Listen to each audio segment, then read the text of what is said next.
What's up, everybody? It's Tobin. Thanks so much for tuning in. As I said in a previous video on this channel, but I will reiterate here just really quickly. If you guys want to watch Tobin and Leroy, which we have every morning, 6 to 10 a.m., we're talking all Miami sports, doing tons of shenanigans, fun interviews, go to the 790 The Ticket YouTube page. Our clips are available there now. But stick around here for the rest of this one before you venture on over there. So, yesterday, Tua Tagovailoa spoke at the Dolphins workouts as they got their voluntary workouts going on right now. A lot of topics that were touched on that were interesting, talking about the offense, how he's implying that, the new weapons, Teron Armstead, all that type of stuff. But by far, the most interesting stuff that was going on with Tua Tagovailoa was, one, how clear he was that he loves him some Mike McDaniels, and also maybe more subtly, but very, very clearly how much him and Brian Flores did not seem to dig each other, did not seem to have a good relationship. All that stuff has been reported upon. All that stuff has been out there that Tua, Brian Flores, not on the same wavelength, not on the same level with each other.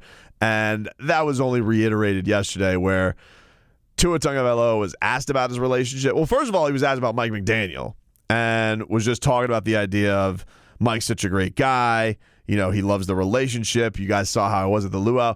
And the funny thing was, he was like, Mike McDaniel, I went up there to tell him that about my, having teammates over hanging out, and he was like bummed that I didn't invite him, which I just think is adorable. I think that it's great that Mike McCoachin is out here, and he's just like, he wants to be invited not only to the Tua luau, but he wants to almost go to the Tua cookout. Like, he wants to go and, play dominoes and, strum the ukulele with Tua Tagovailoa and Raekwon Davis and whoever the hell's over there, Jalen Waddle, just chopping it up, maybe having a couple lemonades and enjoying life, which is the vibe you get from McCoachin. We were talking about this today on the show. Like, those two, they seem like they're going to get along very well. Like a couple of free spirits, a couple of free spirits that are going to vibe together, that are going to get along, that are going to enjoy each other's company.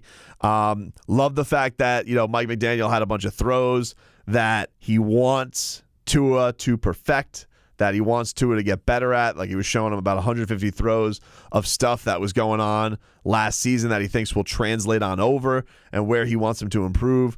That I thought was really, really interesting. We heard from Mike McDaniel in the way he likes doing these films so specifically for each guy that he coaches. So I thought that was great that he was kind of diving into that with Tagovailoa, who just seems like he is just getting on the same wavelength with Mike McDaniel in a lot of ways. There was another interesting comment that we'll get to in just a second about the leadership. And I think the thing that's interesting about it is, so Brian Flores, he was asked about that, and he was asked if he was surprised by the coaching change, and then was trying to be like sly about it and was saying like, well, what do you mean? You mean like getting Mike McDaniel? And they're like, nah, dude, what about firing Brian Flores?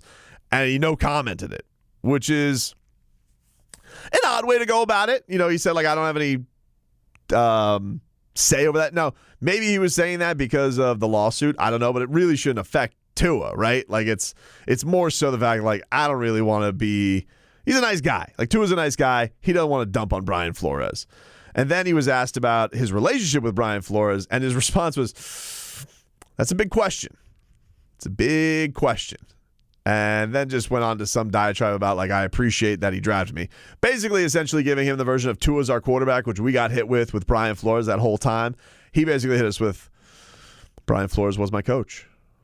And he was. And that is, like, as little that he can give you in the specifics of that as possible. So, very frosty, it seems like. He seems very, very happy thus far with where things are with Mike McDaniel. I know this is off season. I know that if he stinks up the joint or if there's a long losing streak or any of that stuff, it doesn't mean that adversity, relationships can't get worse, all that stuff. Obviously, losses will do that. But one of the things that was very clear is it felt like that there was no shot from this stuff from Jump Street. Like, it was just, whether it was the way Tua handled himself or him and Brian Flores' personalities just were not the same. And I think that's where I found the most fascinating thing that he said was talking about his leadership. And he was asked, I think, by Omar Kelly about how is he going to grow as a leader. And I'm interested in how people are taking this, because some people will look at what he says and that I don't feel like I have to change. that I don't have to grow as a leader. You know, it was a big thing last year. Tua wasn't a captain, only quarterback that really wasn't a captain in the league. And it was, you know, they made Jesse Davis a captain, which seems stupid. But one of the things that I found interesting about it is him saying that Mike McDaniel doesn't make me be anything that I'm not. I can lead in my own style. So I don't have to go over at the defense and scream at people. I don't have to go reprimand anybody. I don't have to be this. And I always thought that, like, just, you know, you don't get to watch a ton during the season, but I did feel like watching Tua Tagovailoa just from the sidelines at practices. I felt like the guy, you know, he was living in Jalen Waddle's ear, and clearly those guys had a really great chemistry this season. And yeah, it was probably ingrained a little bit from Alabama, but there was a comfort level there of going over and handling him in a certain way. And I felt like he was like that with the other receivers as well. Now, you have the offensive line. How do you not want to just scream in their face? I mean, literally getting your bones broken with how bad they were. But I just found it interesting how he clearly appreciates from Mike McDaniel how just be you. It's just a version of just be who you are, and we're gonna see what the results are. I don't want you to pretend to be anybody you're not. And you know, like you hear all this stuff with like Joe Burrow, where it's like, oh, Joe Burrow, he had such and such over at his house and all that type of stuff. And it's like, well, that's cool. And you get all those stories from Joe Burrow, but you know, a lot of reports are Tua's doing that too. Like he has people at his house out all the time.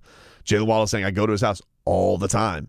So I just think it's funny, like these narratives that you have, oh, the guy's not a good leader, the guy doesn't have a good relationship with his players. Just maybe doesn't have that forceful Dan Marino type of, I'm going to, you know, light your ass up if you don't run the right routes. You know, some people love that. You know, the thing that I do find interesting about it, though, with Flores, if that is the case, is that if Flores wanted Tua to be a more forceful guy, I find it interesting that he wasn't interested in the whole Tom Brady thing from the get-go, because obviously Tom Brady is a guy where he is one of the boys, but is always, you know, pretty hard on his guys. Maybe not as hard as like Peyton Manning was or Dan Marino was, but that was kind of always a vibe with Brady too. So interesting that, you know, maybe he just thought the dude was washed. I don't know. Point being is we know that with Brian Flores, like confrontation, kind of his thing. Did like to, you know, very, very thin patience when it came to his coaching staff. And so you probably naturally would want your quarterback to be like that, you know, to get up in somebody's face if it's not going well. If it's not, you got to lead them. You got to force them. You got to do this. And Tua very admittedly is just like, that's not my style. I will take people to the side. I will almost be super nice to how we can get this thing done. And I know that's going to be one of those things where people are going to think he's not cutthroat enough to be the quarterback, because I just feel like with him, that's just what people do. They'll go and spin it however they think it should be spun for them to fit what the narrative is on him. But I like it. I like the fact that the guy just feels like he's going to be more comfortable with himself. And he seems to really, really enjoy the new coach. Really enjoy the new coach. And they say, like, listen, the big thing is we're going to be focusing on yak. Lots of yak. Yakety yak from Coach Mac.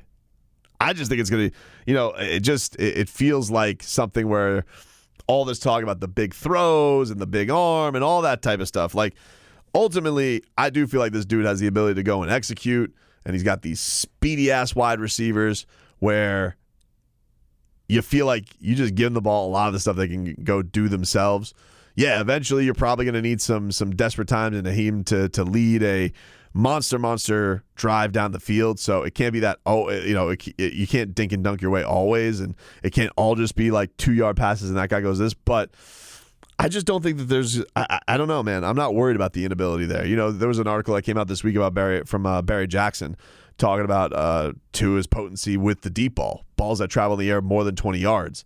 And that actually more the issues with the intermediate passes. So I just think that people just say things like they just get to a point where you are parroting and group thinking a lot of the same stuff. We're seeing this with the Heat down here too, where it's like you're seeing all the national coverage and people are like, who's Max Strus? Who is Gabe Vincent? Who are these people? It's like, yeah, well, 1 seed. You would think you guys would give it a gander every now and then, and not just when Jimmy Butler and Eric Spoelstra are screaming in each other's faces. And it seems like the same debate always happens with the Heat. It's like, well, is Jimmy Butler a superstar? which, by the way, Shannon Sharp says no. But that's another story for another day. For me, the big narrative that's obviously with Tua all the time is just like, does he have the arm? Can he hose it down the field? Does he have the ability to do that? And it's like, well, we'll see. I would like to see, what this looks like with him not having the O-line of death in front of him, where every one of them is a turnstile and he's got like 0.0 seconds to go throw the football. I would like to see what that looks like with a healthy wide receiver core, not one that is day-to-day with hamstrings or out all year with a broken finger, and basically just doing this all with a special teams guy in Mac Hollins and a rookie in Jalen Waddle. I would like to see what a more complete wide receiver core looks like. Seems like he's digging Cedric Wilson as well, which was cool to hear. And obviously, I don't know who didn't get the goosies this week. When they put out the footage of Tua throwing a cheetah, who didn't go immediately because of the speed, because you just see it like there in the flesh. It just super excited to see what this looks like. What this, if this is all executed to the way everybody hopes it's executed to, it feels like it's going to be a really, really fun season to watch. Just like Dolphins having an exciting brand of football, playmakers all over the place, quick execution, innovative stuff. I think it's going to be really, really interesting to watch for sure. But the big takeaway yesterday was definitely that Tua really seems to like him some Mike McDaniel. Mike McDaniel really seems like he wants to go over to his house for game night. And Brian Flores and Tua Tagovailoa confirmed they did not seem to like each other very much. And Tua, still one of the nicest individuals, is just like, how about we just no comment it? And I appreciate him drafting me. He was my coach.